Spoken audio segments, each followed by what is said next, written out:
Assalamualaikum warahmatullahi wabarakatuh. Bersama Pak Yogi di sini. Pada video kali ini kita akan belajar bab kelima, yakni tentang rumus kimia, tata nama, persamaan reaksi, dan hukum-hukum dasar kimia. Oke. Sebelum kita belajar tentang rumus-rumus kimia, alangkah baiknya kita mengenal dulu tentang lambang atom yang sudah ditetapkan oleh International Union of Pure and Applied Chemistry atau biasa dikenal IUPAC ya. Jadi sebenarnya atom itu punya nama unsur ya, nama-nama atom ya, nama dari bahasa kita yakni Indonesia ya, dari bahasa Latin, kemudian kita lebih mengenalnya bahasa Indonesia, bahasa Latin sama bahasa Inggris ya, serta lambang dari atom tersebut. Contoh ya. Contoh di sini karbon. Ini dalam bahasa kita, dalam bahasa Indonesia. Karbon itu sebenarnya punya nama Latin ya sama, karbon. Hanya saja menggunakan huruf C. Ya. Kalau dari bacanya mungkin carbon. Nah, ini juga dalam bahasa Inggris juga seperti ini cara penulisannya. Nah, untuk lambangnya dari atom karbon adalah huruf C di sini. Kemudian contoh yang kedua ada kalsium. Nah, kita mengenal kalsium ya. Nah, kalsium dalam nama latinnya seperti ini ya. Nah, huruf K-nya diganti dengan huruf C. Nah, sebenarnya S-nya ini juga diganti sama C kalau nggak salah ya. Kalsium. Lambangnya adalah Ca. Kemudian ada unsur klorin. Ini nama latinnya. Klorin. Nah, lambangnya adalah Cl. Dan ini adalah beberapa nama unsur, nama latin beserta lambangnya. Ini ada sekelumit contoh ya. Kalian bisa melihat di tabel periodik unsur. Nah, terkadang nama latin dan dalam bahasa Inggris ya itu berbeda. Contohnya di sini kalium ya. Dalam bahasa Indonesia unsur K itu namanya adalah kalium. Ini diambil dari nama latin kalium juga sama. Tapi kalau dalam bahasa Inggris kalium itu adalah potasium. Jadi sedikit berbeda ya. Contoh lain Cu. Nah, lambang Cu, unsur Cu dalam bahasa kita adalah tembaga. Kalau dalam nama latinnya adalah cuprum. Sedangkan kalau dalam bahasa Inggris adalah copper. Ya. COPPER. Oke. Itu adalah tentang lambang atom. Nah, kemudian kita masuk ke dalam rumus kimia. Nah, contohnya di sini kalian bisa lihat di sini ada beberapa. Ini hanya ilustrasi ya, bentuk dari gas helium sama gas oksigen.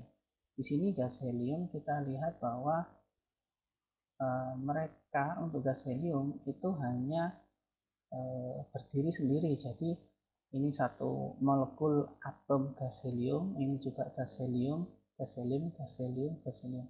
Sedangkan untuk gas oksigen sedikit berbeda. Di sini gas oksigen dia untuk membentuk satu molekul dia membutuhkan dua atom oksigen. Nah, di sini kita sudah mengenal rumusnya dari oksigen ya. Gas oksigen rumusnya adalah O2. Di mana satu molekul oksigen mengandung dua atom oksigen. Nah, gas helium memiliki rumus He, helium, karena hanya terdiri dari atom yang berdiri sendiri.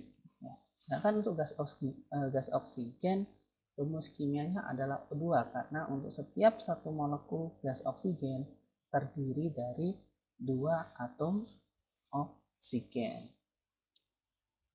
Nah, ini juga ada contoh lain dari logam besi. Nah, ini adalah ilustrasi untuk struktur dari logam besi, di mana logam besi ini memiliki rumus kimia Fe. Meskipun atom-atom Fe ini terikat satu dengan lainnya, tetapi tidak saling mengelompok membentuk suatu molekul. Jadi sebenarnya di sini atom Fe ya berdiri sendiri di sini. Cuman mereka ini ada istilahnya dalam bahasa ikatan kimianya di sini ada gaya tarik menarik seperti itu. Jadi membentuk suatu persatuan suatu kesatuan seperti ini.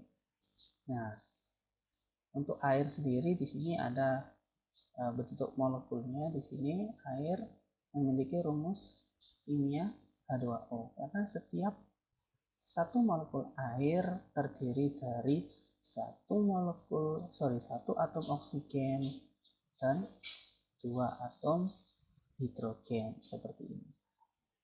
Oleh karena itu air memiliki rumus kimia H2O. Nah, rumus kimia itu dibagi menjadi dua. Ada yang namanya rumus molekul dan ada yang namanya rumus empiris. Nah, apa perbedaan antara rumus molekul dan rumus empiris? Nah, rumus molekul itu menyatakan jenis dan jumlah atom untuk menyusun satu molekul. Jadi satu molekul senyawa kimia itu terdiri dari berapa atom seperti itu. Ya. Sedangkan untuk rumus empiris ini adalah rumus yang sederhana dari rumus molekul. Jadi rumus molekul disederhanakan akan menjadi rumus empiris. Berarti yang pertama kita dari rumus molekul bisa menentukan rumus empiris atau sebaliknya dari rumus empiris kita juga dapat menentukan rumus molekul. Oke. Nah, untuk perhitungan dari rumus molekul sama rumus empiris dapat dilihat di sini ya bahwa rumus molekul itu sama dengan rumus empiris dikali n, di mana n ini adalah bilangan bulat.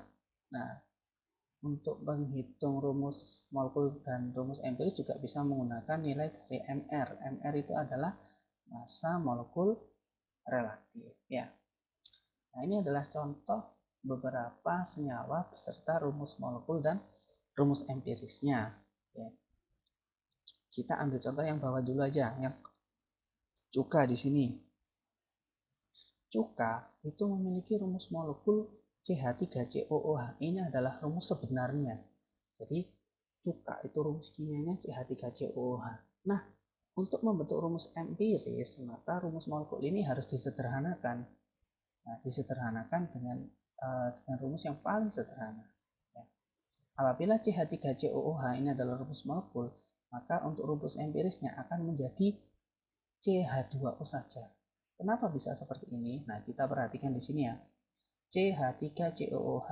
Jumlah C-nya di sini ada 2, berarti kita boleh tulis C2 begini ya.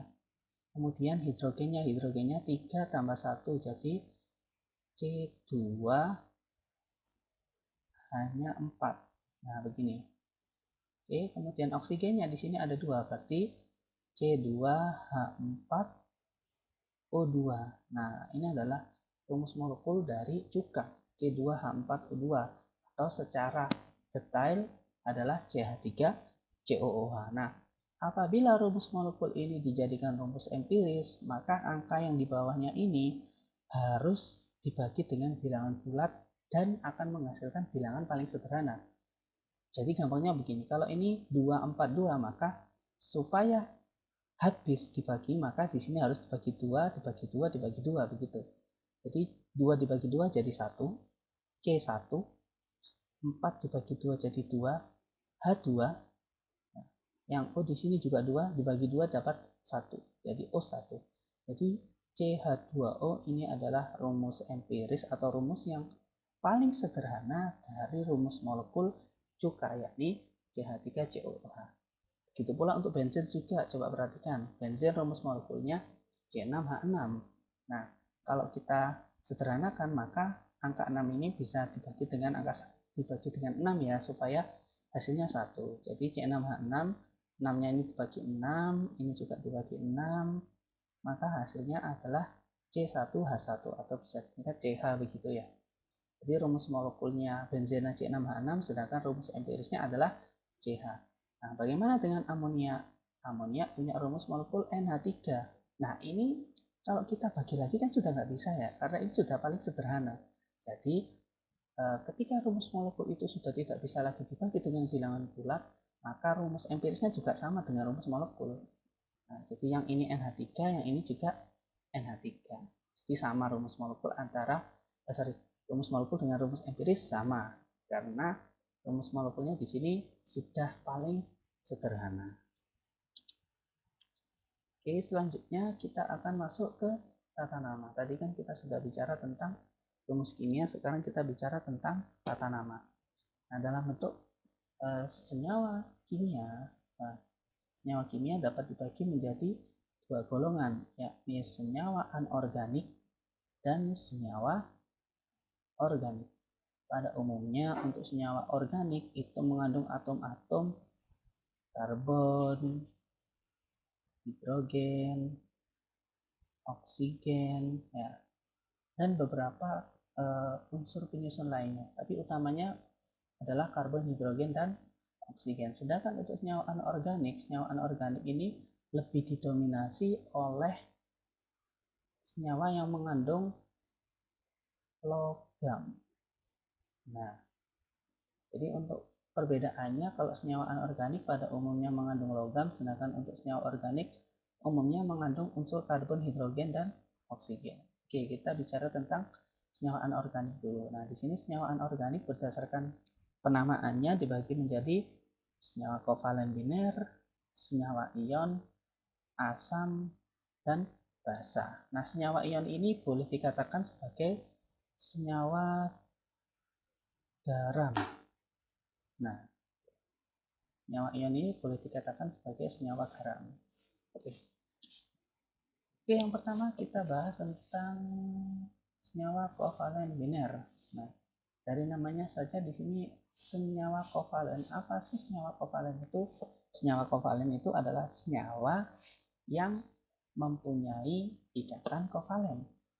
Ya, di semester 1 kan kita sudah belajar tentang ikatan kimia, ada ikatan ion, ada ikatan kovalen, terus kemudian ada ikatan logam dan sebagainya. Nah, di sini ada tambahannya, yakni kovalen biner. Nah, dalam bahasa ilmiah arti biner itu adalah dua. Jadi di sini yang dimaksud adalah senyawa kovalen biner adalah senyawa kovalen yang hanya tersusun dari dua jenis unsur. Apa saja contohnya? Contoh ya, HCl. Ya, HCl. Nah, HCl ini terdiri dari dua unsur, yakni hidrogen dan klorin. Terdiri dari dua jenis unsur saja. Jadi ini juga termasuk senyawa kovalen biner. Terus ada lagi misalnya H2O. H2O. Nah, H2O ini juga termasuk senyawa kovalen biner karena secara ikatan ini adalah kovalen, ya. Terus kemudian hanya terdiri dari dua jenis unsur saja, yakni unsur hidrogen dan unsur oksigen.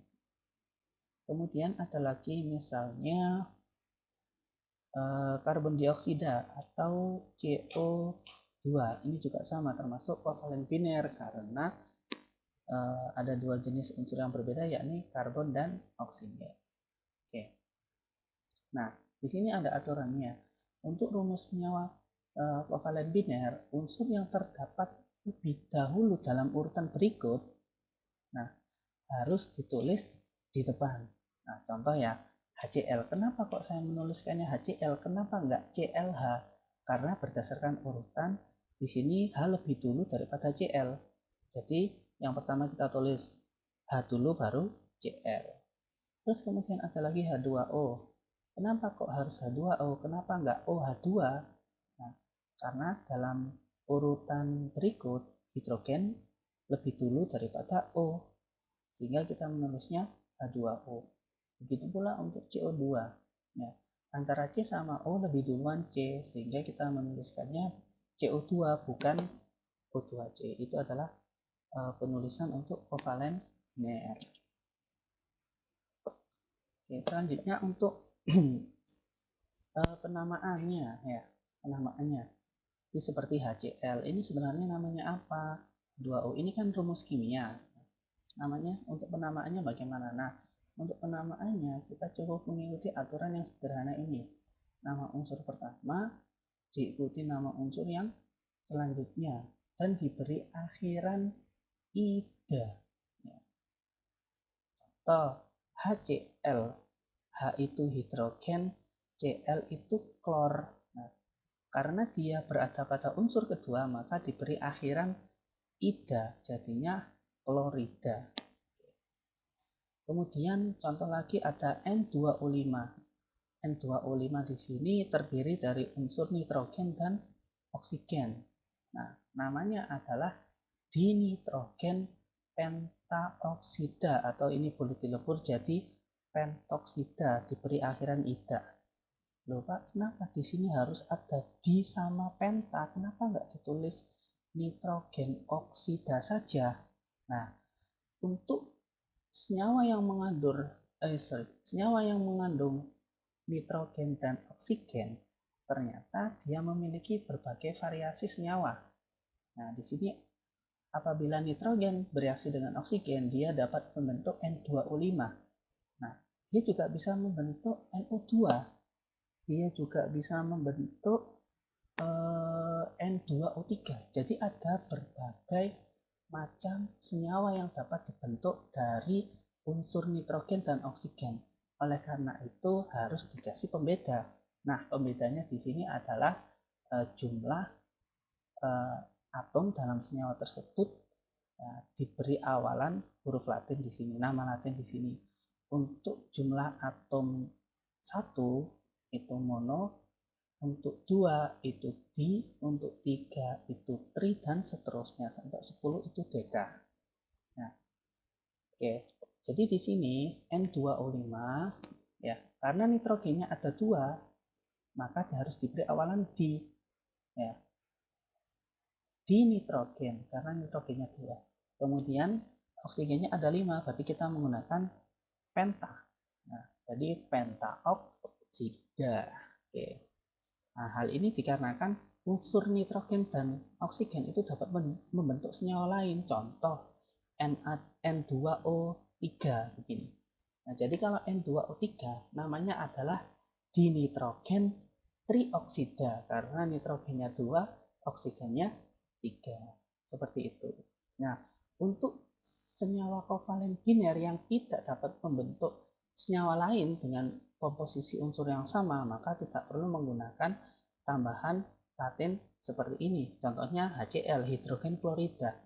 Nah, selain HCl nggak ada lagi unsur H sama Cl yang membentuk senyawa selain Cl, misalnya H2Cl begini. Nah, ini nggak ada. Nah, unsur H dan Cl hanya dapat membentuk senyawa HCl titik. Nah, jadi oleh karena itu penamaannya tidak memerlukan awalan Latin seperti ini. Oke. Sedangkan contoh lain ada CO atau dikenal sebagai karbon monoksida. Oke. Karbon monoksida. Di sini kenapa kok harus ada monoksidanya? Karena kalau kita telusuri karbon dan oksigen itu dapat membentuk senyawa lain, yakni karbon dioksida atau CO2. Nah, jadi unsur karbon sama-sama unsur karbon dan unsur oksigen maksud saya ini dapat membentuk karbon monoksida dan karbon dioksida, CO dan CO2. Maka dari itu dibutuhkan nama tambahan, awalan tambahan seperti itu. Oke. Ini adalah karbon dioksida, yang ini adalah karbon monoksida. Nah, untuk atom di depan apabila jumlahnya cuma 1 tidak perlu dikasih mono ya, misalnya kayak gini, CO tidak perlu ditulis monokarbon monoksida. Nah, cukup karbon monoksida saja. Tapi kalau dia jumlahnya sudah 2 baru diberi awalan H3 dan seterusnya. Ini hanya berlaku untuk atom di depan. Nah, kemudian ada contoh penamaan yang bukan tidak mengikuti aturan ya. Dia memiliki nama yang lebih familiar dari aturan tersebut. Contohnya H2O. H2O ini punya nama yang tersendiri ya, yakni air. H2O atau water ya dalam bahasa Inggrisnya. H2O atau air. Dalam sistem penamaannya kalau kita mengikuti aturan ini maka namanya menjadi, nah di sini ada 2 berarti harus ada di ya. Terus atomnya apa? Oh, dihidrogen. Nah, di sini hidrogen. Nah, di hidrogen oksigennya 1, berarti kita harus menggunakan mono. Nah, berarti monoksida. Nah, jadi nama lain dari air adalah dihidrogen monoksida, tapi kita jauh lebih mengenal bahwa H2O itu memiliki nama yakni air. Begitu pula untuk NH3. NH3 ini memiliki nama yang lebih familiar yakni amonia. Itu adalah penamaan untuk senyawa kovalen kimia. Selanjutnya kita masuk ke senyawa ion. Nah, masih ingat ya senyawa ion? Berarti senyawa ion ini adalah senyawa yang tersusun dari ion positif atau disebut kation dan ion negatif atau disebut sebagai anion. Nah, ini ada beberapa contoh untuk kation atau ion positif. Ada H+, namanya hidrogen, ion hidrogen. NH4+, itu amonium. Na+, natrium. Ag+, perak. Ya. C+, tembaga 1, Cu2+, tembaga 2. Kenapa harus diberi Romawi 1 sama Romawi 2 di sini? Karena Cu atau tembaga itu dapat membentuk dua ion yang berbeda positifnya. Yang di sini positif 1, yang di sini positif 2. Untuk membedakan maka harus ada pembedanya, yakni pada namanya di sini tembaga 1 untuk Cu+ dan tembaga 2 untuk Cu2+. Nah, kalau seperti barium itu dalam bentuk ionnya hanya ada satu, yakni Ba2+, maka tidak perlu diberi tambahan 2 Romawi seperti itu. Nah, contoh lagi ada nikel, Ni2+, seng, Zn2+. Nah, besi itu bisa bentuk plus 2 dan plus 3, maka dari itu nama ionnya harus diikuti dengan muatan ionnya ataupun bilangan oksidasinya. Kalau besi 2 berarti Fe-nya 2+, kalau besi 3 maka Fe3+, dan seterusnya. Selanjutnya untuk anion atau ion negatif, ini ada OH-, namanya ion hidroksida, O2- oksida, F- fluorida, Cl- klorida, Cn- sianida. Kalau diperhatikan ya, untuk unsur-unsur selain oksigen ya, untuk ion ya, ion-ion yang tidak mengandung oksigen kecuali OH- dan O2-. Nah, nama ionnya pasti diakhiri ida ya, F- ida klorida, Cl- klorida ya. F- tadi fluorida, Cl- klorida, Cn- sianida. Tapi kalau anion mengandung oksigen, maka nama ionnya bisa berakhiran at atau berakhiran it. Nah, contohnya CO32-, nama ionnya adalah karbonat. SiO32-, namanya silikat. Nah, CH3COO-, namanya asetat. Nah, NO2-, namanya nitrit. Kalau NO3- namanya nitrat. Nah, ini ada pembedanya kan? Di sini ion NO2- dan NO3- berbeda satu atom oksigen. Maka namanya pun harus berbeda. Kalau NO2- namanya nitrit, kalau NO3- namanya nitrat. Begitu pula ini untuk SO32- sulfit, SO42- sulfat, dan seterusnya. Ya. Ini hanya beberapa contoh dari anion. Ya, ada banyak sekali anion.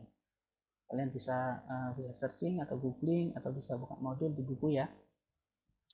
Oke, selanjutnya kita akan masuk ke penamaan untuk senyawa ion. Untuk senyawa ini cukup gampang ya, karena penamaannya hanya mengikuti saja. Jadi kation ditulis dulu, habis itu diikuti nama anion. Nah, contoh di sini kation Na+ ditambah anion SO42-, maka akan membentuk Na2SO4. Ingat ya, untuk membentuk senyawa, untuk ikatan ion, maka muatan mereka harus seimbang. Kalau yang di sini positif 1, yang di sini negatif 2, maka di sini belum imbang. Apa yang harus dilakukan? Maka Na+-nya harus ada 2. Nah, jadi 2 Na+ ditambah 1 SO42-, maka akan menghasilkan Na2SO4. ya. Namanya natrium sulfat. Natrium itu Na plusnya, sulfat itu SO4 2-nya. Begitu pula untuk selanjutnya, contohnya Ca2 plus ditambah NO3 min. Coba perhatikan muatannya di sini 2 plus, di sini cuma min 1, kan tidak imbang. Supaya imbang bagaimana? Oh, berarti NO3-nya harus dikalikan 2, karena kalau dikalikan 2 kan jadinya min 1 dikali 2 sama dengan min 2, seimbang dengan plus 2. Oke. Ca2 plus ditambah 2 NO3 min menghasilkan CaNO3 2 kali, namanya kalsium nitrat. Ya, jadi kalau kalian lihat tabel yang tadi, Ca2 plus namanya kalsium, NO3 min namanya nitrat, jadi kalsium nitrat. Terus ada lagi misalnya Fe2 plus sama Cl min, ini juga tidak seimbang muatannya, di sini plus 2, di sini min 1. Maka untuk penyetaraannya yang ini dikali 2. Maka Fe2 plus ditambah 2 Cl min menjadi FeCl2 atau besi 2 klorida. Ingat ya, untuk ion yang memiliki bilox lebih dari satu macam, maka setelah nama unsurnya diikuti dengan Romawi. Angka Romawi itu menunjukkan muatan atau biloxnya. Fe2 plus berarti besi 2. Kalau Fe3 plus berarti besi 3. Nah, Cl-nya sama-sama Cl min berarti klorida, besi 2 klorida dan besi 3 klorida, hanya berbeda satu ion Cl saja. Nah, nama lain dari besi klorida, besi klorida itu adalah ferroklorida. Besi 2 itu bisa diganti dengan nama ferro. Untuk besi 3 bisa diganti dengan nama ferri. Ini bisa kalian cari juga di internet. Oke, selanjutnya untuk senyawa asam. Senyawa asam adalah senyawa yang dapat membentuk kation hidrogen atau H+ dalam air. Contohnya H3PO4. Nah, H3PO4 ini akan terionisasi menjadi 3H+ dan 1PO4 3-. Nah, H+ itu nama lain dari asam. Jadi di sini H+ itu adalah asam, sedangkan PO4 3-nya adalah fosfat. Jadi namanya asam fosfat. Ini juga sama, H2SO4, 2H+, SO4 2-. Maka H+-nya ini asam, SO4-nya sulfat. Jadi asam sulfat. Ada lagi misalnya HCl. Ya, HCl ini terionisasi menjadi H+ dan Cl-. H+ ini asam, Cl-nya ini adalah klorida. Nah, jadi namanya adalah asam klorida. Oke. Selanjutnya untuk basa. Basa adalah senyawa ion yang menghasilkan ion OH- atau hidroksida. Contohnya di sini ada NaOH. NaOH terionisasi menjadi Na+ dan OH- namanya natrium hidroksida. Bukan natrium basa ya. Natrium hidroksida karena OH- itu namanya adalah hidroksida. Atau AlOH3 menjadi Al3+ dan 3OH-. Nah, namanya aluminium hidroksida. Angka yang di bawah ini disebut sebagai angka indeks. Dia jadi angka di depan ini ya, kalau dalam reaksi ionisasi. Oke. Nah, untuk video selanjutnya nanti kita akan membahas tentang penamaan untuk senyawa organik. Oke, cukup sampai di sini dulu. Apabila ada yang ditanyakan, silakan menghubungi saya. Terima kasih. Saya akhiri. Wassalamualaikum warahmatullahi wabarakatuh.